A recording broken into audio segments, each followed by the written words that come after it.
नमस्कार साथियों।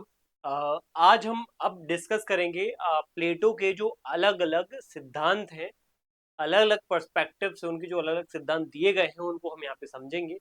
पहले तो एक बेसिक रूपरेखा के माध्यम से एक अंडरस्टैंडिंग डेवलप करेंगे कि आखिर उनके सिद्धांत जो है किन किन विषयों पर उनके द्वारा दिए गए हैं। हम जनरली तो याद करते हैं कि चलो वो तो एक न्याय का सिद्धांत दिया है उन्होंने, एक आदर्श राज्य का सिद्धांत, और एक दो वो साम्यवादी सिद्धांत परिवार और संपत्ति को, इसके अलावा क्या एक शिक्षा का सिद्धांत। पांच ही तो है सिद्धांत, नहीं, उनके बहुत सारे 20 से ज्यादा सिद्धांत हैं ऐसे छोटे, सब मिलाकर वो यहाँ पे हम डिस्कस करेंगे। कम से कम बेसिक अंडरस्टैंडिंग होनी चाहिए। प्लेटो नॉर्मल व्यक्ति नहीं है, राजनीतिक दार्शनिक है वो। ठीक है, क्या है? पॉलिटिकल फिलोसोफर है। सिर्फ पॉलिटिकल एक साइंटिस्ट नहीं है, पॉलिटिकल फिलोसोफर है। वो फिलोसफी से जोड़ने की काम को कोशिश करते हैं। और राजनीतिक विज्ञानी है अरस्तु, पॉलिटिकल साइंटिस्ट है। राजनीति को विज्ञान या उसमें सिद्धांतों को जो है डालने का कोशिश यहाँ पे अरस्तु करते हैं। राजनीति को दर्शन बनाने का काम यहाँ पे प्लेटो करते हैं। तो कैसे उन्होंने दर्शन बनाया, कैसे दर्शन के अलग चीजों से उनको जोड़ने की कोशिश की राजनीति को, वो यहाँ पे हमें यहाँ पे समझना है। बेसिक सिद्धांतों की एक छोटी सी रूपरेखा को लेकर के हम यहाँ पे आगे चलेंगे और फिर बढ़ते जाएंगे इन सिद्धांतों की गहराई में। क्या सब एग्जाम पर्सपेक्टिव से काम के? नहीं। देखो, सभी चीजें एग्जाम के हिसाब से काम की नहीं होती है, लेकिन कभी कभार एग्जाम में कुछ चीजें ऐसी आती हैं, अगर आपने बेसिक कॉन्सेप्ट्स को नहीं समझा तो वो आप आंसर नहीं। ये तो डायरेक्ट क्वेश्चन तो नहीं रहते, लेकिन इनडायरेक्ट वे में आपको अंडरस्टैंडिंग होना चाहिए। इनडायरेक्ट वे में अगर क्वेश्चन आया तो आप यहाँ पे सही आंसर कर दो। एक व्यक्ति तभी जो है सटीक तौर पे आंसर को अटेम्प्ट तब करता है अगर माइनस मार्किंग, जब उसको पूरा नॉलेज होता है उस टॉपिक पर। पूरा नॉलेज नहीं है तो आप उसको टिक ही मत करो। माइनस मार्किंग है तभी टिक करेंगे जब हम यहाँ पे श्योरिटी के साथ समझ पाएंगे, हाँ ये बात ये ऐसी है। ये तभी समझ पाएंगे जब हम सभी चीजों को लेके चलेंगे। तो सबसे पहले स्टार्ट करेंगे ज्ञान मीमांसा के ऊपर। ज्ञान मीमांसात्मक अगर अप्रोच में हम देखें तो सबसे पहले एक बात आपको पता होनी चाहिए, इसको इंग्लिश में तो एपिस्टेमोलॉजी कहते हो। ज्ञान मीमांसा में सबसे पहले बात देखें तो ज्ञान क्या है। एक तो इसकी बात, तो ज्ञान कैसे प्राप्त होता है इसकी बात होती है। तो ज्ञान मीमांसा तो देखो सबको पता है, ज्ञान मीमांसा जो दर्शन के अंतर्गत अलग अलग चीजें होती है, ज्ञान मीमांसा तत्व मीमांसा। ठीक है, तो इस चीज को हम क्या है, अ, अगर हम पहले ज्ञान मीमांसा को लेके चले तो इस कॉन्टेक्स्ट में प्लेटो क्या कहते हैं, प्लेटो के विचार क्या है। तो ज्ञान मीमांसा ज्ञान क्या है, कैसे प्राप्त होता है, इसमें प्लेटो के विचार में एक आता है ज्ञान का सिद्धांत। ज्ञान आखिर है ही क्या? विभाजित रेखा का रूपक, डिवाइडेड लाइन एनालॉजी, ये पूछा जाता है। फिर उसके बाद स्मरण का सिद्धांत यानी थ्योरी ऑफ रिकलेक्शन एनामेनेसिस। ठीक है, एनामेनेसिस। ठीक है, मैं उसको थोड़ा सा सही प्रोनाउंस नहीं कर पा रहा हूँ। एनामनेसिस आता है, इस तरीके का ये वर्ड है, एनामनेसिस कह सकते हैं इसको। थ्योरी ऑफ रिकलेक्शन, इसको ऐसे भी कह सकते हैं, रिकलेक्ट करना चीजों को। ठीक है, इस तरीके से हम इसको समझेंगे पहले से। स्मरण में जो भी विचार हैं उनको एक जगह समूहीकृत करो, एक जगह संकलित करो, तो वो सब यहाँ पे डिस्कस करेंगे। थोड़ा सा अंदर और जाएं, थोड़ा सा और रूपरेखा में अंदर जाएं तो आपको विषय वस्तु भी बता देता हूँ कि आखिर आप में कौन सी चीजें इसमें पढ़ोगे। तो ज्ञान के सिद्धांत में आप पढ़ोगे कि कौन सा ज्ञान सही होता है और कौन सा ज्ञान सही नहीं होता है। इन केस मान लो आपको सिद्धांत पूरा भूल जाता है, लेकिन ये बात जो मैं बताने वाला हूँ वो बिल्कुल आपको रटी होना चाहिए। अगर मान लो ये सिद्धांत, ठीक है, थोड़ा बहुत पता है कि सिद्धांत प्लेटो का है, लेकिन आखिर विषय वस्तु किस पे फोकस किया गया, उस सिद्धांत में किस बात पे फोकस किया गया है। ज्ञान के सिद्धांत में ज्ञान बताया गया कि ज्ञान वो नहीं होता जो आपने इंद्रियों से ग्रहण किया है। ज्ञान वो होता है जो कहीं ना कहीं यहाँ पे तर्क से और विवेक से आपने कहीं ना कहीं जो है प्राप्त किया है। तर्क किए हैं, स्मरण किया है, उस पर विवेक से ज्ञान का जो है उसमें आधार मान करके रिकलेक्शन किया है चीजों को, वो यहाँ पे क्या होता है, ज्ञान होता है। वही ज्ञान सत्य माना जाता है। ये अपरिवर्तनशील सत्य होता है ज्ञान। ज्ञान कभी परिवर्तित नहीं होता है, हर वक्त हर एक एस्पेक्ट में सही होता है। चोरी करना गलत है तो गलत है, चाहे भूख मिटाने के लिए चोरी करो या फिर अपने स्वार्थ लालच पूरी करने के लिए चोरी करो। बोलते ना, अरे तो वो भूखा था मर जाता है इसलिए उसने चोरी कर ली। नहीं, चोरी गलत है, अनैतिक है तो है।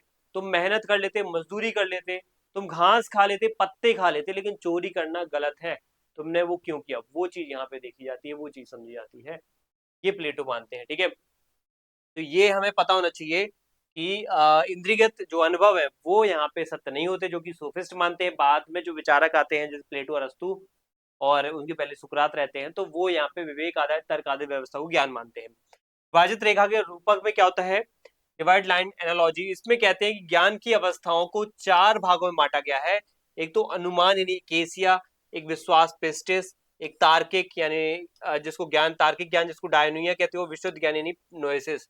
इसमें शुरुआत वाले जो 2 ज्ञान है वो एक प्रकार से कैसे हैं, आप तार्किक उतने नहीं है, ठीक है, आप अनुमान लगा रहे हो, विश्वास है आपको इस परंपरा पे, ये हो सकता है, अनुमान लगा लिया।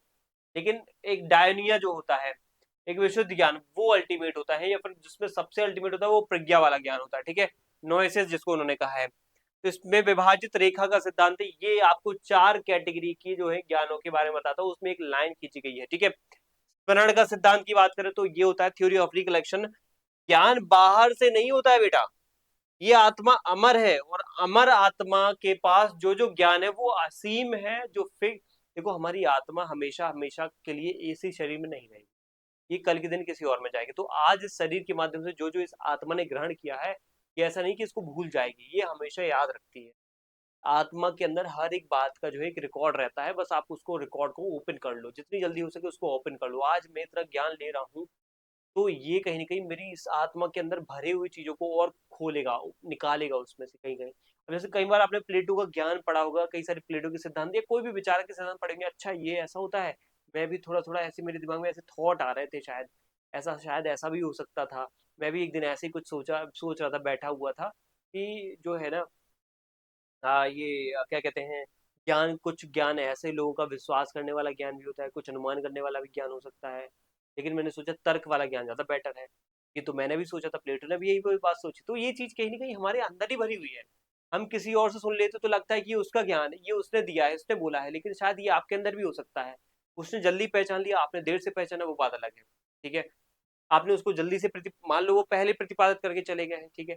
अगर आपके अंदर कोई डिफरेंट वो ज्ञान है तो ठीक है, उसको फिर से प्रतिपादित कर दो। लेकिन अगर डिफरेंट कोई और ज्ञान है तो उसको भी कहीं ना कहीं निकालो, उस रिकॉर्ड को देखो, उस आत्मा के अंदर भरे हुए ज्ञान को देखो। तो एक्चुअल में इस स्मरण के सिद्धांत से वो ये कहना चाहते हैं कि आपकी आत्मा अमर है, आज इस शरीर में है, तो जो इससे ज्ञान इसने लिया है, कल के दिन ये जो आत्मा दूसरे शरीर में जाएगी तो उसके पास भी ये ज्ञान संचरित हो जाएगा, यानी हस्तांतरित हो जाएगा। ज्ञान कभी खत्म नहीं होता है, ज्ञान को बस हमें क्या है, दोबारा रिकॉल करना है, स्मरण करना है। ज्ञान बाहर से नहीं, आपकी अंदर आत्मा में कहीं अमर रूप से बैठा है, सब कुछ जानती है। सीखना और सीखना केवल आत्मा द्वारा पूर्व जन्म की ज्ञान को याद करना, रिकलेक्ट मात्र है, ठीक है।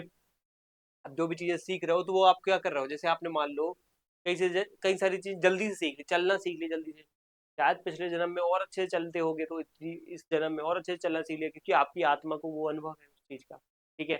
मैं आपको वैसे नहीं मतलब उसमें आप जानने में फोकस नहीं करूंगा कि आप आत्मा को आप महसूस करो, पिछले जन्म में आप क्या थे, इस जन्म में आप क्या हो, है ना। ये सब चीजें नहीं करना है, लेकिन हाँ, आपके अंदर कुछ ऐसे वस्तुनिष्ठ एक सार्वभौमिक ज्ञान हो सकते हैं, कुछ ऐसी बातें हो सकती हैं जो एक बहुत स्पेसिफिक हो सकती हैं। तो प्लेटो कहते हैं उनको आप तर्क के माध्यम से निकालो, किसी से वाद विवाद करो, द्वंद करो, तब आगे वो बातें निकल के आएंगी, ठीक है। तो ये चीज रिकलेक्ट करो आप। तो थ्योरी ऑफ रिकलेक्शन में उन्होंने स्मरण करके चीजों को कलेक्ट करने की बात बोली है। और डिवाइड लाइन में उन्होंने बोला है कि 4 प्रकार के ज्ञान, उनमें से 2 ज्ञान निम्न स्तर के, 2 ज्ञान उच्च स्तर के होते हैं। और एक सबसे पहले ज्ञान क्या है, इंद्रियों आधारित नहीं होता है, ज्ञान क्या होता है, इंद्रियों से परे होता है, परम सत्य होता है, परिवर्तनशील नहीं होता है, तर्क विवेक आधारित होता है, ठीक है। अगला जो कॉन्सेप्ट है तत्व मीमांसा वाला है, इसमें परम सत्य और वास्तविक क्या है ये बोला गया है। बात ज्ञान क्या है, ज्ञान मीमांसा कैसे प्राप्त होता है, ज्ञान मीमांसा बताएगी। तत्व मीमांसा बताएगी कि हमारा जो परम सत्य है वो क्या होता है, ठीक है। वास्तविकता क्या है, तो प्रत्यय आकार का सिद्धांत यहाँ पे थ्योरी ऑफ फॉर्म्स आइडियाज बताते हैं। दृश्यमान जो भौतिक क्या, दृश्य जो चीजें हैं, फिजिकल जो वर्ल्ड है, केवल एक परछाई है, माया है। वास्तविक सत्य विचारों की दुनिया, वर्ल्ड ऑफ आइडियाज, जो शाश्वत है, अपरिवर्तनशील है। अभी आत्मा के माध्यम से उन्होंने यही तो कहा कि हमारा शरीर, आसपास की जो वस्तुएं हैं वो तो क्षरण हो जाएगी, मर जाएंगी, खत्म हो जाएंगी, परिवर्तित हो रही हैं। आज मेरी बॉडी है, आज इसी पृथ्वी के कई सारे पंच तत्वों बोल देते हैं ना, पंच तत्वों से बनी है, इसी पंच तत्व में मिल जाएगी एक दिन। हम मैं इस पृथ्वी में समा जाऊंगा, किसी न किसी रूप में समा जाऊंगा, या फिर मेरी जो बॉडी उसको जला दिया जाएगा, अस्थियां बहा दी जाएंगी, हम सबके साथ यही होने वाला है। तो हम इसी पंचतत्व में मिल जाएंगे। तो कहने वाली बात ये है कि हम नहीं रहेंगे, यानी कि हमारा अस्तित्व क्या है, परिवर्तित हो जाता है, हम वापस इसी में मिल जाएंगे, इसी से बने थे इसी में मिल जाएंगे। तो हमारा अस्तित्व तो परिवर्तनशील है, लेकिन एक चीज नहीं है, एक चीज है जो हमेशा एक से ही रहती है, परिवर्तित नहीं होती, वो है विचार, वर्ल्ड ऑफ थॉट्स। ठीक है, तो ये बात उन्होंने बोली और शाश्वत और अपरिवर्तनशील माना इनको। फिर उसके बाद गुफा का रूपक, एलिगरी ऑफ केव। अज्ञानी मनुष्य गुफा में जंजीरों से बंधे कैदियों की तरह है, जो परछाइयों को सच मानते हैं, और दार्शनिक वह है जो गुफा से बाहर निकल करके ज्ञान या सूर्य को देखता है। ठीक है, बात समझ में आई यहाँ पे? मतलब ये कहने की कोशिश ये की जा रही है कि अज्ञानी मनुष्य यानी बेवकूफ, ठीक है, वो होता है जो अपने आप को यहाँ पे कोशिश कर रहा है कि अरे यही जिंदगी ठीक है, इससे आगे क्या बढ़ना है, ऐश यही है, यही जीवन बढ़िया है, यही तो सब मिल रहा है, अब क्यों आगे बढ़ूं मैं, आगे बढ़ के क्या मिल जाएगा मुझे। तो वो क्या है, अज्ञानी है, अंधकार में वो अपने आप को खुश देख रहा है, लेकिन उसको पता नहीं कि ये खुशी भी कुछ नहीं है, जब उस खुशी को प्राप्त करोगे ना, वो ये खुशी बहुत ही हल्की लगेगी खुशी, बात ये है। प्लेटो कहते हैं यहाँ पे कि मनुष्य जंजीरों में बंधा हुआ है, कैदियों की तरह है, परछाइयों को सच मानता है, उसमें खुश रहता है, गुफा से बाहर निकलेगा, सत्य ज्ञान को प्राप्त करेगा, तो जो उसको खुशी मिलेगी वो अल्टीमेट होगी। तो ये एलिगरी ऑफ केव कई बार पूछा गया है, आपको पता होना चाहिए। प्रत्यय आकार का सिद्धांत में आकार की बात के माध्यम से वो बोलते हैं कि हर चीज जो भौतिक दिख रही है वो क्या है, मिथ्या है, बाकी जो विचार है वही शाश्वत होते हैं। और गुफा के माध्यम से वो गुफा में बंधे हुए लोग जो हैं या फंसे लोग जो हैं, वो यहाँ पे क्या है, अंधे हैं या फिर गलत विचारों को सत्य मान रहे हैं, जबकि विचार विचार कुछ और ही है। फिर दार्शनिक सिद्धांत, फिलोसॉफिकल थॉट की बात करें तो आत्मा का त्रिपक्षीय सिद्धांत, ट्रिपार्टाइट थ्योरी ऑफ सोल। प्रत्येक मानवीय आत्मा में तीन गुण होते ही है, एक तो विवेक का, साहस का, और एक क्षुधा या वासना का। ये तो देखो तुम लोगों को न्याय के सिद्धांत में भी आपको पता होगा, अच्छे से पढ़ा होगा नेट सेट वगैरह में, कि जिसके अंदर विवेक होता है वो दार्शनिक बनता है, वही आगे आ जाकर के एक राज्य में, आदर्श राज्य में राजा बनेगा। ठीक है, और यही व्यक्ति अगर मान लो विवेकशील न होकर के साहसी ज्यादा है, साहसी है, तो वो सैनिक वर्ग में जाकर के अपनी सेवाएं दे सकता है। एक व्यक्ति के अंदर क्षुधा यानी भूख है, वो कहीं ना कहीं कोई ना कोई वासना से ग्रसित है, तो उसके अंदर यहाँ पे कोई ना कोई व्यापार, कोई ना कोई जो है आर्थिक गतिविधि में योग्यता होगी, कुशलता होगी, उसमें काम करेगा वो। उधर वाली उसके अंदर कोई ना कोई, जैसे विवेक को यहाँ पे रीजन आधारित व्यवस्था को मस्तिष्क में उसके गुणों की मान वो केंद्र माना जाता है, साहस वाले व्यक्ति को हृदय में केंद्र माना जाता है, तो उसके जो गुण है, मुख्य गुण है, वो हृदय में केंद्रित है, उसके मस्तिष्क में, और जो क्षुधा वासना वाला उसके पेट में कहीं ना कहीं कोई ना कोई भूख या उसके गुण पेट में केंद्रित है। ठीक है, तो इस तरीके से चीजें आगे बढ़ती हैं। आत्मा का त्रिपक्षीय जो एक सिद्धांत है, इस तरीके से उन्होंने बताया। इसको आप ऐसे लिंक मत कर देना कि आत्मा का त्रिपक्षीय सिद्धांत ये वो कहीं पता नहीं, आत्मा का शायद वो अरविंदो दे रहे होंगे, है ना, अरविंदो ही आध्यात्मिक हो रहे थे, क्योंकि वो अति मानस का सिद्धांत दे दिया, शायद ऑप्शन में दिख जाए आपको, तो आप टिक कर दो, मान लो, ये मत टिक कर देना। ठीक है, रथ का रूपक, ठीक है, क्या है, चैरिट एलिगरी। आत्मा एक रथ की तरह है, जिसे विवेक रूपी सारथी, समझना यहाँ पे, एक रथ है, रथ जो है उस रथ पे कौन बैठा है, सारथी बैठा है, घोड़े भी है उसमें, और एक रथ है, तीन चीजें मानो, एक रथ, सारथी, घोड़ा, रथ सारथी घोड़ा। ठीक है, यात्री यात्री नहीं लेके चलना। प्लेटो ने तीन बातें बोली, एक रथ है, सारथी है, घोड़ा है। जो उसमें विवेक, जो विवेक रूपी सारथी है, मतलब विवेक कौन है, उसमें सारथी कहलाएगा, जो चला रहा होता है रथ, क्योंकि आखिर में रथ किस दिशा में जाएगा किस दिशा में नहीं जाएगा वो डिसाइड सारथी करेगा, उसी दिशा में घोड़ों को वो लगाम खींचेगा। ठीक है, दो घोड़े हैं, एक घोड़े का साहस का प्रतीक, एक वासना का प्रतीक। साहस बोलेगा इधर जाओ, वासना बोलेगी इधर जाओ। ठीक है, ऐसा भी हो सकता है। सारथी का नियंत्रण आवश्यक है। अब सारथी को यहाँ पे बैलेंस बना के चलना है। ठीक है, ये मैटर करता है, तो सारथी यहाँ पे बैलेंस बनाएगा। ठीक है, तो हमारा जो आत्मा है वो क्या है, हमारी आत्मा एक रथ है, हमारी आत्मा एक रथ है, उस रथ पे सवार एक सारथी है, सारथी क्या है, उस रथ का मतलब विवेक कहलाएगा, और उस विवेक का आधार जो पूरे पूरे सारथी जो संभाल रहा है दो घोड़ों को, वो है यहाँ पे साहस और उनसे वासना वाले। ठीक है, इच्छा वाले। अब यहाँ पे इनके ऊपर प्रॉपर नियंत्रण का काम जो है सारथी का हो जाएगा। अगला जो आता है उद्देश्य मूलकता यानी टेलियोलॉजी। ब्रह्मांड में हर वस्तु का एक अंतिम उद्देश्य एंड होता है, मानव जीवन और राज्य का अंतिम उद्देश्य परम शुभ है। द हाईएस्ट गुड को प्राप्त करना क्या होता है, मानव जीवन और राज्य का अंतिम उद्देश्य होता है। ठीक है, हाईएस्ट गुड को प्राप्त करना, उद्देश्य मूलकता की बात उन्होंने की है। ठीक है, किसकी बात, उद्देश्य मूलकता की बात किसने की है यहाँ पे, ये हमारे जो प्लेटो है, ठीक है। इन्होंने प्लेटो ने उद्देश्यमूलकता की बात की है कि एक व्यक्ति में जो है कहीं ना कहीं यहाँ पे एक गुड से गॉड बनने की, जैसे आपने कभी कभार पढ़ा होगा गुड से गॉड बनना, ठीक है। तो एक व्यक्ति अब कहीं ना कहीं अंतिम उद्देश्य ये होता है कि वो अपने बेस्ट को प्राप्त करे, ठीक है, परम शुभ को प्राप्त करे, हाईएस्ट गुड को प्राप्त करे। तो ये कहीं ना कहीं आगे जाकर के हर एक व्यक्ति चाहता है, जैसे मैं भी हूँ ग्रोथ चाहता हूँ, आप भी हो ग्रोथ चाहते हो, आप तो कुछ टीचर्स वगैरह हो गए, कहीं पे कोई गेस्ट फैकल्टी में होगा, कोई गेस्ट लेक्चरर होगा, ठीक है। लेकिन असिस्टेंट प्रोफेसर बनना है सर, सर उससे फिर कल के दिन ये भी भूख आपकी शांति होगी कि सर अब तो कुछ वो है ना, एसोसिएट प्रोफेसर बन जाए, यही बहुत बड़ी बात है। या फिर मान लो ऐसा एचओडी बन जाए डिपार्टमेंट का, ठीक है। या फिर मान लो और भी, ठीक है, एडवाइजर एडवाइजर गवर्नमेंट की किसी में बना दिया जाए, ठीक है, ये भी है। और भी ऐसे आपकी जो है सोच विचार हो सकते हैं अलग अलग तरीके से। तो ये बोला जाता है यहाँ पे प्लेटो के द्वारा। कुछ ऐसे दार्शनिक सिद्धांत है, आत्मा का त्रिपक्षीय, तत्का रूपक, उद्देश्य मूलकता, ठीक है। कुछ राजनीतिक सिद्धांतों की बात भी अब कर लेते हैं, पॉलिटिकल थॉट। सबसे पहले हमने दार्शनिक सिद्धांत, ज्ञान मीमांसा, तत्व मीमांसा और दार्शनिक सिद्धांत, ठीक है। अब आती है बात यहाँ पे राजनीतिक सिद्धांतों की। तो राजनीतिक सिद्धांत में आदार्शनिक राजा, ठीक। राजनीतिक में दार्शनिक राजा का सिद्धांत। दार्शनिक राजा वो है जो फिलोसोफर किंग है, जो एक कला, एक शासन उसके पास ऐसी कला होती है जो राज्य की बागडोर उस सर्वोच्च ज्ञानी व्यक्ति के हाथों में होनी चाहिए, जिससे सत्य और शुभ यानी गुड का ज्ञान हो, सत्य का ज्ञान हो, वह कानून से मुक्त होता है, ठीक है।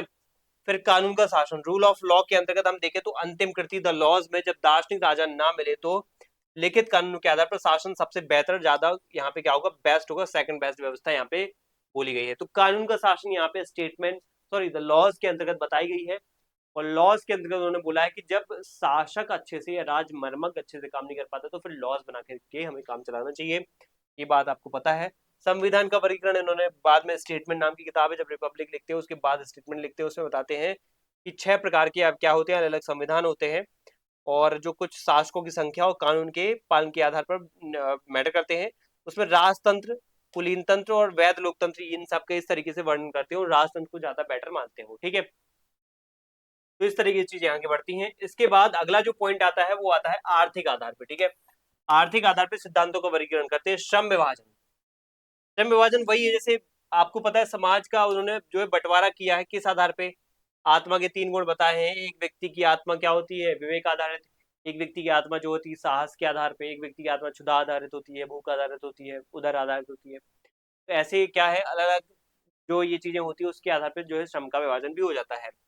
तो समाज का आर्थिक आधार ही व्यक्ति को वही कार्य करना चाहिए जो उसकी प्राकृतिक क्षमता होती है, आत्मा के गुण होते हैं। एक व्यक्ति एक कार्य है ना, हर एक व्यक्ति को उसके गुणों के आधार पर कार्य करना चाहिए, जो मैंने आपको बता दिए आत्मा के त्रिपक्षीय जो गुण है ना उसी के आधार पर कार्य बांटे गए, ठीक है।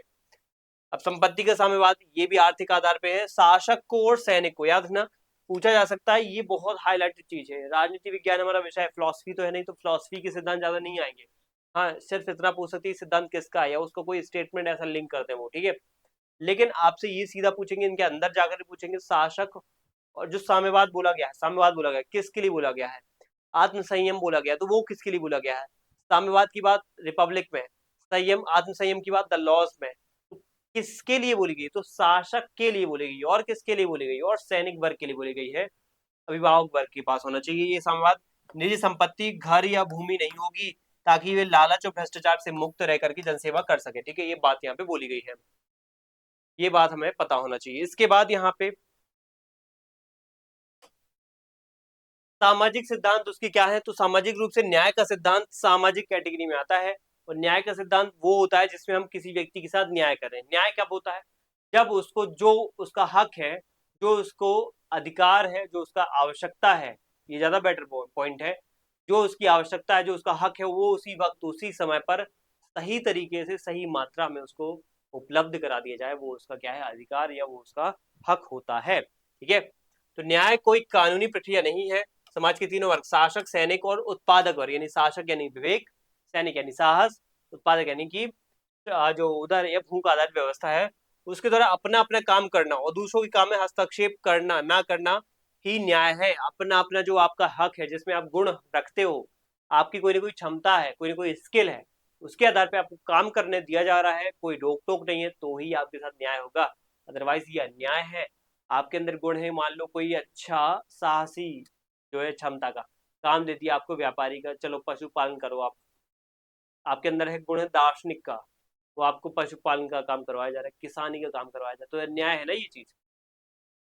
परिवार और पत्नियों का संवाद, ये भी सामाजिक कॉन्सेप्ट में है। अगर संपत्ति के संवाद की बात है तो वो आर्थिक हो जाएगा, और परिवार और पत्नियों का संवाद तो आपको पता ही है कि ये सामाजिक में आ जाएगा। अभिभावक वर्ग, अभिभावक वर्ग कौन होता है, याद रखना अभिभावक वर्ग लिखा आ जाए तो उसमें शासक और इसमें शासक और सैनिक दोनों को समझना है, जो विवेक और साहस पर आधारित है। तो अभिभावक वर्ग का कोई निजी परिवार नहीं होगा। श्रेष्ठ संतानों यानी कि यूजेनिक्स, यूजेनिक्स वर्ड याद करना आपको, यूजेनिक्स का है उसमें श्रेष्ठ संतान, सही परिस्थिति सही समय काल पे कुछ उच्च आ, जो है जैविक जो क्षमतावान व्यक्तियों को, पुरुषों को, महिलाओं को संपर्क में ला करके यहाँ पे जो है उनके बीच में सहयोजन के माध्यम से क्या करें, यहाँ पे जो उत्पन्न संतान होंगी, ठीक है, तो उनको यहाँ पे जो श्रेष्ठ संतान पैदा होंगे उनको यूजेनिक्स कहेंगे। और यूजेनिक्स की प्राप्ति के लिए राज्य द्वारा अस्थायी विवाह आयोजित किए जाएंगे। कुछ अस्थायी विवाह होंगे, पुरुष महिला में संपर्क होंगे, उसके बाद जो संतान पैदा होगी उसको यहाँ पे श्रेष्ठ संतान के रूप में पालन पोषण वो राज्य करेगा। कई सारे दाइयों की नियुक्ति होगी, वो यहाँ पे उनका पालन पोषण करेंगे। ना तो उस महिला का हक होगा उस बच्चे पे, ना उस पुरुष का होगा, वो तो उनको अपना जो है मुख्य सेवा यानी कि चाहे सैनिक वर्ग में या जहां जहां उनके कार्य हो रहे हैं उस वर्ग में उनको भेज दिया जाएगा, ठीक है। अब जनरली ऐसे लोगों को यहाँ पे उन्हीं लोगों को यहाँ पे इस तरीके से ट्रीटमेंट करवाया जाएगा जो अभिभावक वर्ग में है, या तो उस दार्शनिक कैटेगरी के होंगे या सैनिक कैटेगरी के होंगे। जो नॉर्मल कैटेगरी के हैं, जो व्यापारी कृषक है, वो सब कर सकते हैं, संपत्ति रख सकते हैं, पत्नी रख सकते हैं, पति रख सकते हैं, कोई दिक्कत नहीं, बच्चे पैदा कर सकते हैं, फैमिली रख सकते हैं, कोई इशू नहीं है। तो राज नियंत्रित शिक्षा की बात करें यहाँ पे, तो शिक्षा व्यक्ति के मानसिक रोग का मानसिक उपचार है। प्लेटो ने जन्म से लेकर के 50 वर्ष की आयु तक चलने वाली कठोर और अनिवार्य राज्य प्रायोजित शिक्षा प्रणाली दी, ठीक है। 50 साल तक शिक्षा ही एक आदमी ले रहा है, मतलब बच्चा नहीं है, लड़का नहीं है, वयस्क नहीं है, पुरुष भी नहीं है, एक अधेड़ उम्र का व्यक्ति हो चुका है, अधेड़ उम्र का, आप समझ रहे हो, शिक्षा ले रहा है वो, कितनी बड़ी बात है, शिक्षा ले रहा है वो, ये एक बहुत ही विशेष बात है। तब जाके 50 उम्र के बाद ये वही व्यक्ति उस तक पहुंच पाएगा, 40-50 तक, जो दार्शनिक बिल्कुल कैटेगरी में पहुंच गया है। अब उसका अंतिम जो कर्तव्य बचा है वो सिर्फ शासक बनने का है या सेवा करने का है शासक के रूप में, ठीक है। तो दार्शनिक राजा ही बनेगा वो। तो ये 50 साल तक की शिक्षा की बात उन्होंने की है, ठीक है। और धातुओं का मिथक, ये सब डिटेल में बताने वाला हूँ मैं, ठीक है। जो ज्यादा काम किया उनको और डिटेल में, जो कम काम किया उनको बस थोड़ा थोड़ा 4-4 लाइन हम उसकी सब पढ़ेंगे। बेसिक थोड़ा फंडामेंटल नॉलेज तो हमें सबका होना चाहिए, ठीक है। उदात्त झूठ की बात हम देखें, धातुओं का मिथक, ये उदात्त झूठ। नोबेल लाई की बात किसने की है, नोबेल लाई पूछा जाएगा, ये प्लेटो ने की है, ठीक है। तो समाज को वर्गों में बनाए रखने के लिए एक झूठ फैलाना कि भगवान ने शासकों में सोना, सैनिकों में चांदी और उत्पादकों में तांबा लोहा मिलाया है, ऐसी बात जो है प्रतिपादित कर देना जिससे लोगों का भरोसा बढ़े। ये लोग क्या है, जन्मजात श्रेष्ठ हैं, इनके अंदर वो गुण भगवान ने भरा है, वो शासक वाला, इसलिए वो वहां पे बैठे हैं, ठीक है। तो इस तरीके की चीजें क्या है, उदात्त झूठ है एक प्रकार का, को बोलते हैं कि ये बोलना पड़ेगा, ये शिक्षा देनी पड़ेगी, तभी चीजें क्या है, व्यवस्था अच्छे से बनी रहेगी। क्योंकि अल्टीमेट उद्देश्य ये कि व्यवस्था अच्छे से बनी रहे, सामाजिक व्यवस्था, तो ज्यादा बेटर होगा, इससे कल्याण हो पाएगा, ठीक है। थोड़ा बहुत झूठ बोलना पड़े तो चल जाएगा, ठीक है। तो ये व्यवस्था हो जाती है। दर्शन आधारित बातें करें तो हम राज्य व्यक्ति ही बृहद रूप है, ठीक है। अब जैसे देखो, राज्य के लिए क्या बोला गया है, व्यक्ति के लिए क्या बोला गया है, सबसे पहले बोले तो व्यक्ति के लिए ये बोला गया है कि एक व्यक्ति जो है अगर विवेक आधारित है तो उसको क्या बनना चाहिए, विवेक आधारित है तो उसको क्या बनना चाहिए, शासक बनना चाहिए। अगर एक व्यक्ति के अंदर क्या है, विवेक आधारित है तो उसको क्या बनना चाहिए, यहाँ पे शासक बनना चाहिए, यानी कि दार्शनिक राजा बनना चाहिए, ठीक है। अगर एक व्यक्ति साहसी है तो उसको सेना में जाना चाहिए। अगर एक व्यक्ति कहीं ना कहीं भूखा है या फिर उसके अंदर एपिटाइट है कुछ ना कुछ स्तर पे कुछ ना कुछ करने की, कोई ना कोई कुशलता है, तो वो कहीं ना कहीं हमें भूखा है, उसके अंदर कोई ना कोई स्वार्थ है, उसको हमें किस कैटेगरी में भेज देना चाहिए, उसको व्यापारी, कृषक, है ना, उद्योग धंधों में या फिर पशुपालन में भेज देना चाहिए उसको, ठीक है, सेवाओं में भेज देना चाहिए। तो ऐसे कैटेगरी में व्यक्ति को बांट दिए अलग अलग गुटों के आधार पे, तो ये क्या है, व्यक्ति के साथ न्याय है। अब यही चीजें हम सब पूरे राज्य में कर देते हैं, पूरे राज्य में एक लागू कर देते हैं, तो होगा क्या, पूरा राज्य न्याय आधारित हो जाएगा और पूरे राज्य में आदर्श व्यवस्था हो जाएगी। तो ये राज्य व्यक्ति का ही बृहद रूप है। जैसे हमने व्यक्ति को अलग अलग किया, वैसे हम राज्य में पूरे व्यक्तियों को अलग कर देंगे तो राज्य भी क्या हो जाएगा, एक बहुत बड़ा एक इंडिविजुअल, एक एक न्याय आधारित व्यवस्था बन जाएगा। राज्य ओक के पेड़ या चट्टानों से नहीं बनता है, बल्कि उसमें रहने वाले लोगों से बनता है। अब मैं बोल दूं, जैसे मान लो एक बाल्टी में पानी रखा है, ठीक है, उसमें हमने क्या कर दिया, लाल रंग डाल दिया, तो मान लो बाल्टी कैसी है, या मान लो वो ग्लास कैसा है, ट्रांसपेरेंट है, कांच का ग्लास है, दिखता है, तो लाल कलर डाल दिया तो कैसा हो गया, वो पूरा ग्लास लाल दिखेगा। हरा डाल दिया, मान लो खाली दूसरा ग्लास है, उसमें पानी डाला, उसमें हरा रंग डाल दिया तो हरा हो गया। यानी कि ग्लास का जो रंग है वो कैसे परिवर्तित होता है, उसके अंदर डाले गए रंग के अनुसार। तो राज भी क्या है आखिर, राज उसमें समाई, उसमें बैठी, उसमें निवास करने वाली जनता से बनता है। जनता जैसी होगी वैसा राज्य होगा। जनता अगर न्याय आधारित है, जनता अगर इन न्याय आधारित गुणों में बटी हुई है, तो राज भी न्याय आधारित गुणों में बटा होगा। जनता में अगर ये व्यवस्था बनी है, यानी कि आदर्श जनता है, तो आदर्श फिर क्या बनेगा, राज्य बनेगा। ये बात यहाँ पे बोली जाती है। सद्गुण ही ज्ञान है, ठीक है। इनको बहुत डिटेल में बताऊंगा, ये आदर्श राज्य का सिद्धांत तो बहुत डिटेल में पढ़ेंगे आगे। सुकरात का ये विचार है कि सच्चा ज्ञान व्यक्ति को नैतिक रूप से श्रेष्ठ बनाता है। अज्ञानता ही सभी राजनीतिक और सामाजिक बुराइयों की जड़ है, ठीक है। तो ये तो हमें पता ही है। किसी को अगर नॉलेज कंप्लीट नहीं है तो अधूरा ज्ञान कहीं ना कहीं बहुत बुरा होता है। इससे अच्छा है, बेटर है कि ज्ञान लो ही मत, या फिर पूरा ज्ञान लो। तो यानी कि ज्ञान होना अत्यंत आवश्यक हो जाता है, और सद्गुण ही सबसे श्रेष्ठ ज्ञान होता है, ये सुकरात का स्टेटमेंट है, जो प्लेटो भी दोहराते हैं। वर्च्यू इज नॉलेज, ठीक है। तो ओवरऑल हमने जो है डिस्कशन ये कर लिया कि आखिर प्लेटो के कौन कौन से सिद्धांत है जो पढ़ेंगे। अब देखो, ये चीज भी पर्याप्त है आपके, जो मेरे बच्चे यहाँ पे ऑलरेडी जानते हैं चीजों को, तो वो इसमें भी कहीं ना कहीं यहाँ पे सेटिस्फाई हो गए होंगे कि हाँ सर इतना ही है, मेन क्रक्स तो यही है, सिद्धांतों का मेन क्रक्स यही है। मैं आपको सजेशन दूंगा कि आपको अगर लग रहा है कि ठीक है सर पर्याप्त है, हमें हमें अब नहीं जाना है आधार में, अगर आपको लग रहा है कि डिटेलिंग में जाना है, थोड़ी आलोचना भी दिखना है, कुछ अच्छी चीजें भी दिखना है इन सिद्धांतों में, कुछ बुरी चीजें भी दिखना है, तो आप फिर इन डिटेल उसमें जाना है। अदरवाइज पर्याप्त है इतना, ठीक है। तो हम यहाँ पे अब इतना ही करेंगे। इसके बाद यहाँ पे क्या होगा, के बाद नेक्स्ट सेशन में हम पढ़ेंगे यहाँ पे ज्ञान का सिद्धांत। उसके बाद पढ़ेंगे अलग अलग जो है ये ज्ञान क्या है क्या नहीं है, सोफिस्टों का खंडन कैसे होता है। तो शुरुआत से ही बिल्कुल स्टार्ट करेंगे और पूरा एंड तक आपको प्लेटो बताएंगे। तब सिद्धांतों की बात ही होने वाली है, पूरे सिद्धांत A to Z कवर करेंगे।